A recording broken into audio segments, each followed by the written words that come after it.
आनंद के साथ रहिएगा। मैं इसी तरह अच्छी अच्छी धीरे धीरे बात करता रहूँगा। देशभक्ति का भी एक कवि उधर जैसा बताया दादा ने, देशभक्ति की भी बात धीरे धीरे होगी। मुझे भी देशभक्ति करने का शौक था दादा। मैं सोचा कि मैं क्या करूं, तो मैं पुलिस में भर्ती होना चाहता था। अच्छा, दरोगा जी इधर बैठे हैं, तभी मैं सोच रहा था कि इधर वार्ड नंबर 18 इतना शांत क्यों बैठा है। हमारे यहाँ दरोगा नहीं, एसपी होता है, सीएसपी होता है, डीएसपी होता है, टीआई होता है, आईजी होता है। दरोगा दरोगा होता नहीं है, नहीं तो फिर वो नहीं। पुलिस पर दरअसल मैं कविता सुनाना बंद कर दिया हूँ। ये विकास भैया सुनाते हैं, मैं दरअसल बंद कर दिया हूँ दादा, जब से चालान का रेट इतना ज्यादा बढ़ गया।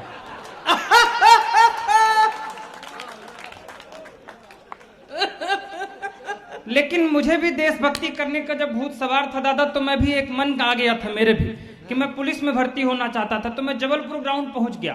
सामने एसपी साहब खड़े थे, हवलदार साहब खड़े थे। बोले सीना में फीता लगाओ, बताओ देश के लिए क्या कर सकते हो, तभी पुलिस में भर्ती हो पाओगे। साहब एकदम खून उबल रहा था एकदम। मैंने कहा मैं देश के लिए अंतिम सांस तक लड़ सकता हूँ। खुश नहीं हुए। बोले दूसरी बार फीता लगाओ, सीने में बताओ देश के लिए क्या कर सकते हो, तभी पुलिस में भर्ती हो पाओगे। साहब लहू का कतरा कतरा देश के नाम कर सकता हूँ, और क्या करूं, तब भी खुश नहीं हुए। बोले अंतिम मौका दे रहा हूं, ठीक से फीता लगाओ और बताओ देश के लिए क्या कर सकते हो, तभी पुलिस में भर्ती हो पाओगे। हम सीना में फीता लगाए और सांस फुला के बोले दादा भाई हम कह साहब ऐसा है कि हम 1.5 लाख तक दे सकते हैं।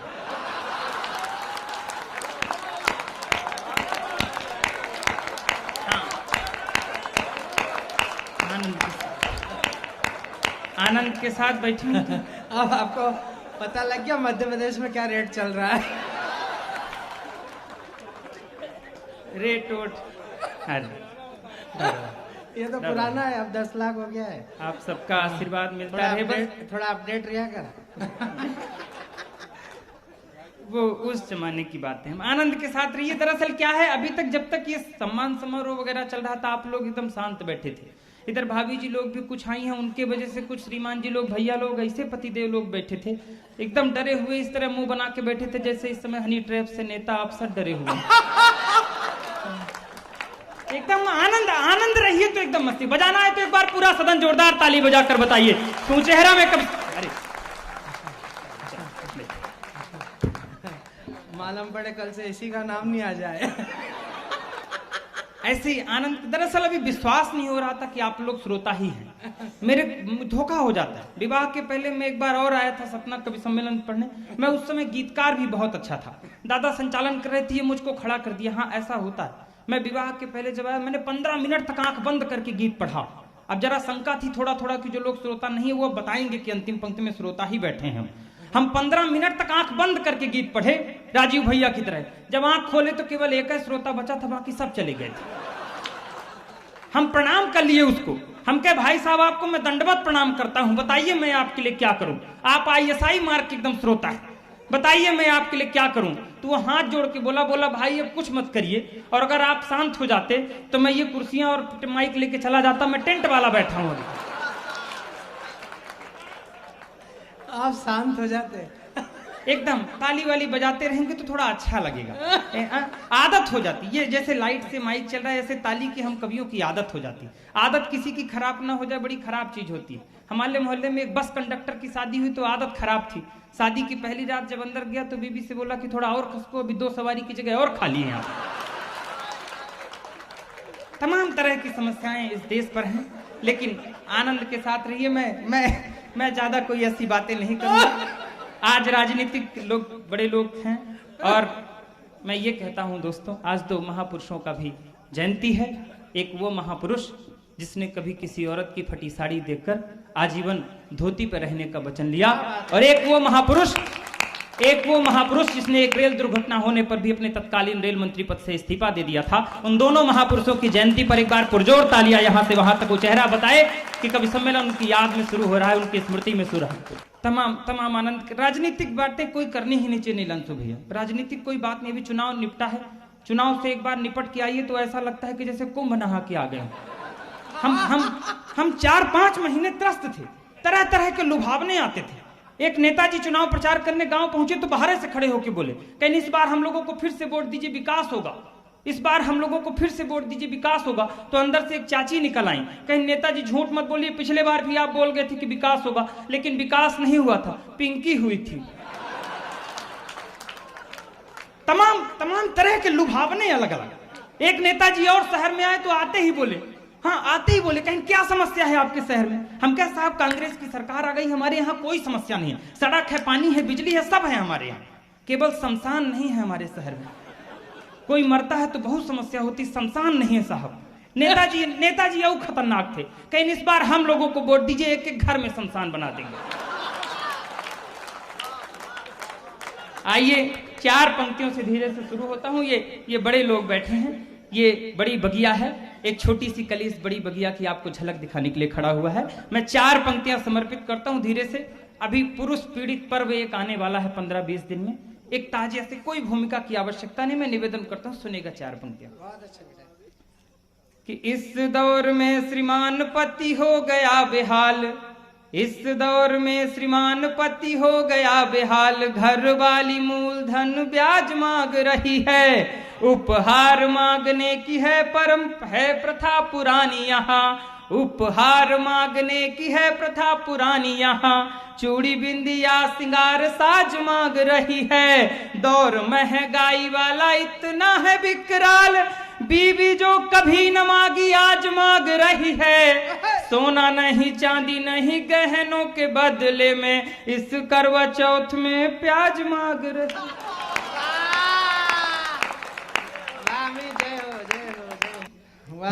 मैं तरोताजा विवाहित पुरुष हूं, उभरता हुआ पति,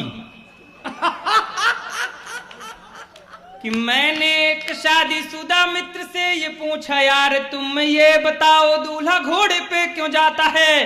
ये नचिकेता ओज सुनाता है, मैं एक खोज की बात सुनाता हूँ। मेरे मन में एक बात आई दादा भाई कि आखिर दूल्हा घोड़े पे ही क्यों जाता है, गधे पे क्यों नहीं जा सकता? दादा 4 पैर का तो गधा भी होता है। अंतिम पंक्ति में आपको पता चलेगा कि दूल्हा गधे पे क्यों नहीं जा सकता है। अगर मजा आ जाए तो फिर अंतिम पंक्ति तक बता दीजिएगा पीछे तक। कि मैंने एक शादीशुदा, एक दिन वो मुझसे कह रही थी, कहीं जानते हैं आपको पाने के लिए मैंने 16 सोमवार के व्रत रखे। मैंने कहा अगर वो ना रखती तो? बोली फिर आपसे भी गया गुजरा मिलता। मैंने एक शादीशुदा मित्र से ये पूछा, हाँ बोली जानते हैं आपको शादी के पहले भी मैं बहुत अच्छी तरह से जानती थी, शादी के पहले भी मैं आपको आकर देखती थी घर में। मैंने कहा जब इतना देखती थी तो आखिर तुमने मुझ में क्या देख करके शादी की? बोली 1-2 बार मैंने आपको आपके घर में बर्तन मांजते हुए देखा था। मैंने एक शादीशुदा, अंतिम पंक्ति तक पहुंचिएगा कि दूल्हा गधे पे क्यों नहीं जाता है। मैंने एक शादीशुदा मित्र से ये पूछा, यार तुम ये बताओ दूल्हा घोड़े पे क्यों जाता है? उसने कहा जो यार याद मत दिलाइए, सोच कर उस दिन को आंसू आ जाता है। राज की बात यह मैं तुमको बता रहा हूँ, हालांकि कुंवारों को न बतलाया जाता है। और अंतिम बार घोड़े पे वो चढ़ता बेचारा है, उसके बाद खुद ही गधा बन जा। ये आकाश से उतरते हुए टीवी चैनलों से किस तरह कुसंस्कार फैला है हमारे और आप सबके समाज में। इन्हीं कुसंस्कारों का ही प्रभाव है कि आज माँ बाप अपने बच्चों से ये उम्मीद नहीं करते कि मेरा बेटा मुझे खाना देगा या नहीं, बल्कि इस बात की भी चिंता करने लगे हैं कि मेरा बेटा मेरी चिता को आग देगा या नहीं। मैं 4 पंक्तियां समर्पित करता हूं, अगर ठीक लगे तो फिर आप सबका समर्थन मिले। कि खुशियां न पूछो यार पुत्र पैदा होने पर। एक पिता का पार्थिव रखा था, 4 बेटे उसके प्रदेश से आए थे, लेकिन दुर्भाग्य उस पिता का कि चारों बेटे अपने पिता को दाह संस्कार करने को तैयार नहीं थे। कोई अपनी बीमारी का बहाना कर रहा था, कोई 13 दिन छुट्टी ना मिलने का बहाना कर रहा था। वो दृश्य आंखों पर रखी और 4 पंक्तियां निवेदन करता हूं। कि खुशियां न पूछो यार पुत्र पैदा होने पर, परिवार वाले लोग नाचते व गाते हैं। बेटे की संवारने के लिए जिंदगी को रोज माता पिता सपने भी कितने सजाते हैं। वक्त का ये खेल देखो बेटे जब कमाने लगे, समय बदला। वक्त का ये खेल देखो बेटे जब कमाने लगे, सपने माँ बाप के वो आंसू बन जाते हैं। और अंतिम पंक्ति में एक शब्द का 2 अर्थ में प्रयोग किया है, अगर अंदर तक झकझोरे तो फिर पीछे तक हाथ खोलिएगा। वक्त का ये खेल देखो बेटे जब कमाने लगे, सपने माँ बाप के वो आंसू बन जाते हैं। कंधे पे पिता ने जिन बेटों को घुमाया कभी, वही बेटे आज कंधा देने में लजाते हैं। कंधे पे पिता ने जिन बेटों को घुमाया कभी वही बेटे आज। 4 पंक्तियां और समर्पित करता हूं, बड़े लोग बैठे कि मात पिता ईश्वर का रूप दूसरा थे यहाँ, लगता है जाने किस दौर की ये बातें हैं। इन बड़े लोगों के बीच शायद मैं कभी बन पाया या नहीं इनको सुनकर, लेकिन अंतिम पंक्ति में एक पलट और करता हूं अपनी कुबुद्धि से, अगर ठीक लगे तो आशीर्वाद दीजिएगा। मात पिता ईश्वर का रूप दूसरा थे यहाँ, लगता है जाने किस दौर की ये बात है। सुख बल जीवन का नहीं कुछ जान पाए, पढ़े भी नहीं थे किंतु बच्चों को पढ़ाते हैं। और अपनाने वाला भी जो बच्चों को खिलाते थे वो आज भी 2 रोटी बड़ी मुश्किल से पाते हैं। लोरियां सुना के बेटों को सुलाते थे कभी जो, आज बेटों की वो सुन गालियां सो जाते हैं। लोरियां सुना के बेटों को सुलाते थे कभी जो। आइए एक कविता समर्पित करता हूं जो पहले दौर का समय मेरे लिए निश्चित था। मैं एक कविता समर्पित करता हूं जो शायद अमित शुक्ला को इन बड़े लोगों के बीच खड़े होने के लायक बनाया। लेकिन ये सब संस्कार की बातें, हम सब रीवा सतना के लोग हैं आदित्य दादा, हमारा संस्कार जरा दूसरे तरह का होता है थोड़ा सा। हम ज्यादा संस्कारवान होते हैं, पूरे हिंदुस्तान में ही संस्कारवान। हमारे रीवा में अभी एक सज्जन खत्म हुए तो उनके 2 बालक थे, तो बड़ा वाला बोला कि छोटू तुम पिताजी की अस्थियां लेके चले जाओ इलाहाबाद, हम यहाँ 13वीं की तैयारी कर लें। वो चला गया तो 10 किलोमीटर पहले नैनी में जाम लग गया, तो वहीं नाले में पिताजी की अस्थियां निपटा के चला आया। अब जल्दबाजी, दरअसल हम संस्कारी वाले दादा। अब दूसरे दिन बड़ा वाला उठा तो उसको डर था कि ये पहुंचा नहीं वहां तक, तो भूमिका बांधने लगा। कहा छोटू, रात को बाबूजी सपने में आए थे और कह रहे थे कि छोटू हमको इलाहाबाद नहीं पहुंचाया, कहां तुम छोड़ आए बाबूजी को। छोटू और संस्कारवान था, कहा बाबूजी की हमको यही आदत नहीं अच्छी लगती भैया। 300 किलोमीटर यहाँ शिकायत करने चले आए, 10 किलोमीटर इलाहाबाद बचा था तो वहां नहीं जा सकते थे। ये हम लोगों का संस्कार ज्यादा है थोड़ा सही से, हम लोगों का कल्चर ही अलग है।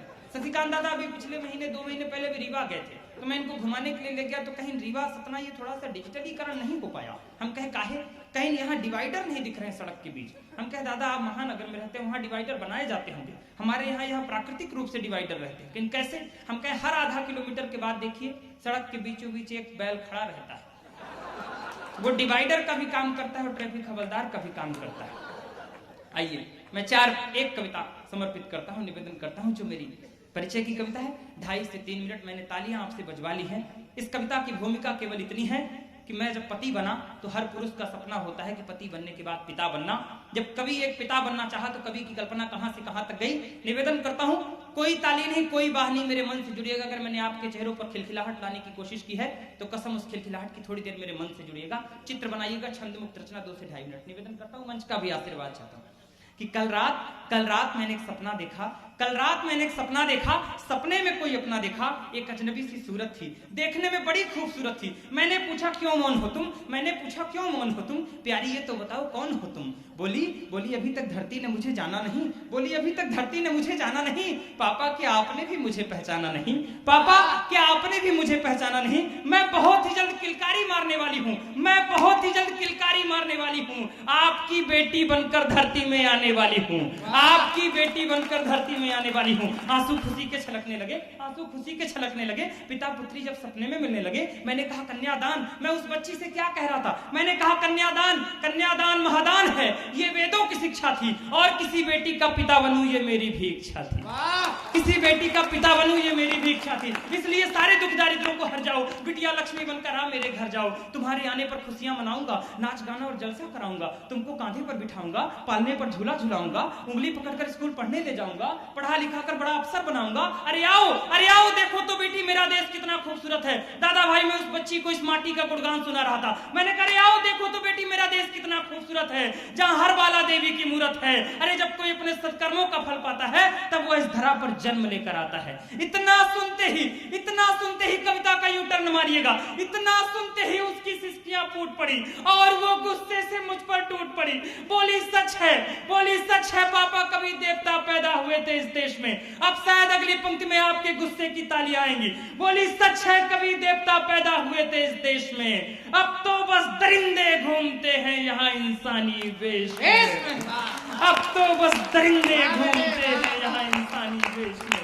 3 साल की बच्ची, 5 साल की बच्ची। सतना रीवा इतनी सी छोटी सी जगह हमारी, लेकिन उन दरिंदों से नहीं बच रहा। मां शारदा की नगरी में के बगल में खड़े होकर ये कह रहा हूं कि अगर कुछ ले जाना हो नवरात्रि में उन कन्याओं का पूजन किया हो तो इस चिंतन को घर ले जाइएगा। कल सड़क पर चलते हुए किसी बच्ची की ओर कोई आंख उठाए तो सबसे पहले आपके कलेजे में दर्द उठेगा। ये संकल्प लेकर जाइएगा। बोली सच है, बोली सच है, कवि देवता पैदा हुए थे इस देश में, अब तो बस दरिंदे घूमते हैं यहाँ इंसानी वेश में। आप कहते हैं यहाँ कन्या देवी मान ली जाती है, फिर क्यों उसी देवी की असमत लूट ली जाती है। मैं जैसे ही अपने पैरों पर खड़ी हो जाऊंगी, और वो बुच्ची बच्ची मुझसे क्या कह रही थी, अंतिम 4-6 पंक्तियां संभालिएगा। मैं जैसे ही अपने पैरों पर खड़ी हो जाऊंगी, आपको पता भी नहीं चलेगा कब बड़ी हो जाऊंगी। पिता के लिए पुत्री कभी बड़ी नहीं होती है। मैं जैसे ही अपने पैरों पर खड़ी हो जाऊंगी, आपको पता भी नहीं चलेगा कब बड़ी हो जाऊंगी। अरे आपका कलेजा तो उस वक्त दर्द से मचल जाएगा जब कोई भेड़िया आपकी खिलखिलाती कली को कुचल जाएगा, और आप उस भयानक दर्द को फिर सह नहीं पाएंगे, और उस घटना के बाद समाज में इज्जत से रह नहीं पाएंगे। इसलिए क्षमा कर देना। हम सब रोज बिटिया मांगते हैं उस परमात्मा से, लेकिन उस बच्ची का दर्द, इसलिए क्षमा कर देना। हे पिता क्षमा कर देना। मांगना तो भले कुछ मांग लेना ईश्वर से तुम, लेकिन भूल से भी औलाद अपनी बिटिया ना मांग लेना तुम। धिक्कार है। अंतिम 4 पंक्तियां पूर्णाहुति की विदा करिएगा। धिक्कार है जहां लोग जानवर से भी बदतर सोच पालते हैं और एक मासूम बच्ची के शरीर को नरपिशाच नोच डालते हैं। आप जैसे कई पिताओं के सपने, क्या किया था मैंने, बस एक सपना ही तो देखा था। आप जैसे कई पिताओं के सपने यूं ही टूटते रहेंगे जब तक समाज में वहशी दरिंदे आवारा घूमते रहेंगे। बहुत बहुत शुक्रिया, बहुत बहुत आभार। ये थे भाई अमित शुक्ला।